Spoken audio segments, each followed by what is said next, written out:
আসসালামু আলাইকুম, সবাইকে স্বাগত জানাচ্ছি লতার রসইতে। পিঠাপুলির এপিসোডে আবারও সবার জন্য নিয়ে এলাম নতুন আরও একটি পিঠা রেসিপি।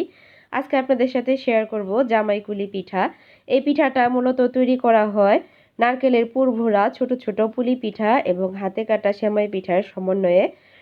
শীতের সময় গ্রাম অঞ্চলে কিন্তু এই পিঠা দিয়ে অতিথি আপ্যায়নের একটা প্রচলন রয়েছে। সেই সাথে কিন্তু এখন শহরেও এই পিঠাটা তৈরি করা হয় অতিথি আপ্যায়নে। খুবই সহজ তৈরি করা, তাহলে চলুন দেখে নিই কীভাবে তৈরি করতে হয়। আমি প্রথমে কাইটা তৈরি করে নেব। এই জন্য একটা হাঁড়িতে 2.5 কাপ পানি দিয়েছি আর দিয়ে দিলাম স্বাদ মতো লবণ। পানিটা বলক চলে আসার পরে এখানে আমি দিয়ে দিব 1.5 কাপ পরিমাণ চালের গুঁড়ি। আমি শুকনা চালের গুঁড়ি নিয়েছি, তবে আপনি যদি ভেজা চালের গুঁড়ি নেন সেক্ষেত্রে কিন্তু পানির পরিমাণটা একটু কম লাগবে। চালের গুঁড়িটা দেওয়ার পরে ঢাকনা দিয়ে ঢেকে আমি 5 মিনিট অপেক্ষা করব, আর চুলার আঁচটা থাকবে একদম কমানো। 5 মিনিট পরে ঢাকনাটা খুলে আমি একটা খুন্তির সাহায্যে খুব সুন্দর করে নেড়ে চেড়ে একটা পারফেক্ট কাই তৈরি করে নেব আর কি। এই কাই তৈরি করার একটা রেসিপি, ডিটেলস রেসিপি কিন্তু আমার পেজে এবং চ্যানেলে রয়েছে, চাইলে দেখে নিতে পারেন। তো এইভাবে সুন্দর করে নাড়াচাড়া করে আমি ঢাকনা দিয়ে ঢেকে আরও 5 মিনিট রেখে দেব চুলার উপরে। আর এই পর্যায়ে চুলাটা আমি অফ করে রাখবো। 5 মিনিট পরে ছড়ানো একটা প্লেটে এভাবে কাইটাকে আমি নামিয়ে, যখন মোটামুটি একটু গরম থাকবে ওই পর্যায়ে এটাকে আমি মথে নিয়েছি। এই যে এরকম হবে। এখন এটাকে আমি ঢাকনা দিয়ে ঢেকে এক পাশে রেখে দিব। এখন আমরা পুলি পিঠার পুরটা তৈরি করে নিব। এই জন্য আমি এখানে নিয়েছি 1 কাপ পরিমাণ কোরানো নারকেল, দিলাম খুবই সামান্য পরিমাণ লবণ। লবণটা অপশনাল, চাইলে নাও দিতে পারেন। দিয়ে দিচ্ছি খেজুরের গুড়। গুড়টা আপনারা আপনাদের পছন্দ মতো দিবেন। আর দিয়ে দিলাম ছোট 2টা এলাচ, আর এলাচের মুখটা অবশ্যই ফাটিয়ে দিবেন। আর এখানে দিয়ে দিচ্ছি 1/4 কাপ পরিমাণ লিকুইড দুধ। এরপরে প্যানটাকে আমি সরাসরি চুলায় বসিয়ে দিয়েছি, চুলাটা কিন্তু অন করে দিয়েছি। এভাবে অনবরত নেড়ে চেড়ে এটাকে আমি রান্না করে নিব। তবে একটা জিনিস খেয়াল রাখবেন যেন পুড়ে না যায়। এই যে দুধটা কিন্তু অনেকটাই কমে এসেছে। এভাবে নাড়াচাড়া করে পুরটা আমি রান্না করে নিয়েছি। খেয়াল রাখবেন যেন পুড়ে কোনো প্রকার পানি না থাকে, নইলে কিন্তু পুলি পিঠাটা ফেটে যাবে। এখন এটাকেও আমি এক পাশে রেখে দিব।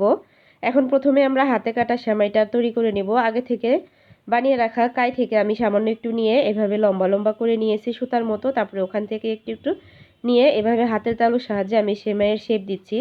আমি আসলে আগে যে দাদি নানিরা বানাতো খুবই তাড়াতাড়ি, তারা খুবই আসলে এক্সপার্ট ছিল। আমি আসলে ওভাবে পারি না, এভাবে মানে একটু সময় লাগে, তবে খাওয়া তো চলে এই আর কি। এটারও কিন্তু একটা ডিটেলস রেসিপি রয়েছে আমার পেজে এবং চ্যানেলে, চাইলে একটু ভিজিট করতে পারেন।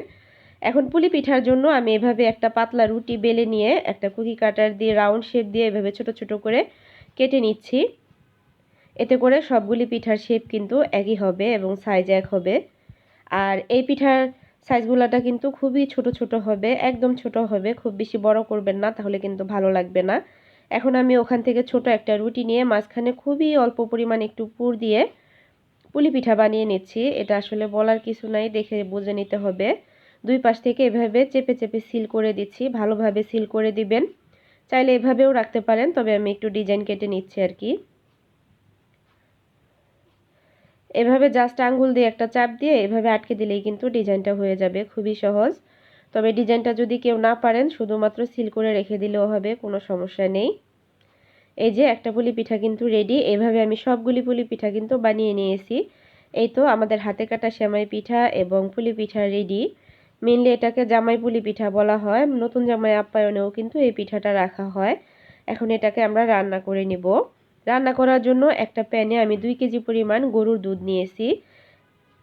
দুধটা বলক চলে আসার পরে এখানে দিয়ে দিচ্ছি আমি 1 ইঞ্চি পরিমাণ দারচিনি আমি ছোট করে ভেঙে নিয়েছি, আর 6-7টা ছোট এলাচ। এলাচের মুখটা আমি ফাটিয়ে দিয়েছি, এতে করে সুন্দর একটা স্মেল আসবে। আর খুবই সামান্য পরিমাণ লবণ, লবণটা অপশনাল, চাইলে কিন্তু স্কিপ করতে পারেন, তবে দিলে স্বাদের ব্যালেন্সটা ঠিক থাকে। এটা সম্পূর্ণ আমার নিজের মতামত আর কি। এরপরে দিয়ে দিচ্ছি পছন্দ মতো খেজুরের গুড়। আমি 2 কেজি দুধের মধ্যে 1 কাপের থেকে সামান্য একটু কম খেজুরের গুড় দিয়েছি। এখন খেজুরের গুড় দিয়ে নাড়াচাড়া করে অপেক্ষা করব এই 2 কেজি দুধ থেকে 1 কাপ পরিমাণ দুধ কমে যাওয়া পর্যন্ত। তো এই যে 1 কাপ দুধ যখন কমে গিয়েছে, দুধটা এখন ঘন হয়ে এসেছে, ওই পর্যায়ে আমি চুলার আঁচটা একদম কমিয়ে পুলি পিঠাগুলি আগে দিয়ে দিয়েছি। আর পিঠাগুলি যখন দুধের মধ্যে দিবেন ওই পর্যায়ে কিন্তু চুলার আঁচটা কমিয়ে রাখবেন। আর খুবই আলতোভাবে, দেখতেই পেলেন আমি একটু নাড়াচাড়া করে দিলাম। আর এখন এখানে দিয়ে দিব ওই যে সেমাই পিঠাগুলো বানিয়ে রেখেছিলাম ওগুলি। এই পর্যায়েও কিন্তু চুলার আঁচটা একদম কমানো আছে। মোট কথা পিঠাগুলি দিয়ে দেওয়ার পরে তারপরে আমি চুলাটাকে একটু হাই ফ্লেমে করে দিব। তো পুলি পিঠা এবং হাতে কাটা সেমাই পিঠা দুধের মধ্যে দেওয়ার পরে আমি চুলাটা কিন্তু একদম বাড়িয়ে দিয়েছি, দেখতেই পারছেন। আর এই পর্যায়ে আমি কোনো রকম নাড়াচাড়া করব না, এভাবে চারপাশ থেকে বাবল উঠবে আর পিঠাগুলি কিন্তু আপনা আপনি মানে এপাশ ওপাশ হবে। আর চাইলে কিন্তু একটু হাঁড়িটা ধরে আপনি নাড়িয়ে চাড়িয়ে দিতে পারেন। 5 মিনিট পরে আমি একটু দেখছিলাম পিঠাটা হয়েছে কিনা। আচ্ছা, পিঠাটা হলো কিনা কিভাবে বুঝবেন, সেটা হচ্ছে আপনি একটু চামচ দিয়ে উঠিয়ে দেখবেন, যখন আপনার পুলি পিঠা এবং সেমাই পিঠাটা মনে হবে যে অনেকটাই স্বচ্ছ হয়ে এসেছে, ওই পর্যায়ে কিন্তু চুলাটা অফ করে দিবেন। তো এই যে উপর থেকে আবারও হালকা একটু আমি আলতোভাবে নাড়াচাড়া করে দিয়েছিলাম। এই যে আমাদের পিঠা কিন্তু রেডি, আমি একটু দেখিয়ে দিচ্ছি, দেখেন।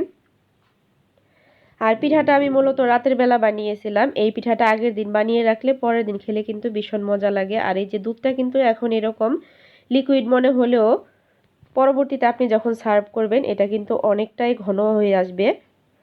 তো এই যে সকালবেলা পিঠাটা সার্ভ করে নিয়েছি আর আপনাদের সাথেও শেয়ার করছি, দেখতেই পারছেন মাশাআল্লাহ করে পিঠাটা কত সুন্দর, পারফেক্ট এবং লোভনীয় হয়েছে। একটা পুলি পিঠাও কিন্তু ভাঙেনি, তার কারণ আমি কিন্তু ওইভাবে নাড়াচাড়া করিনি। রেসিপি ভালো লাগলে পেজটাকে ফলো দিয়ে দিবেন, সেই সাথে চ্যানেলটাকে সাবস্ক্রাইব করে নেবেন। আর যারা অলরেডি কাজটা করেছেন সবাইকে অসংখ্য ধন্যবাদ। আর যদি রেসিপিটা একটু বেশি ভালো লাগে তাহলে কিন্তু ফ্রেন্ডস অ্যান্ড ফ্যামিলির সাথে শেয়ার করে দিতে পারেন। তো সবাই অনেক বেশি ভালো থাকবেন। আল্লাহ হাফেজ।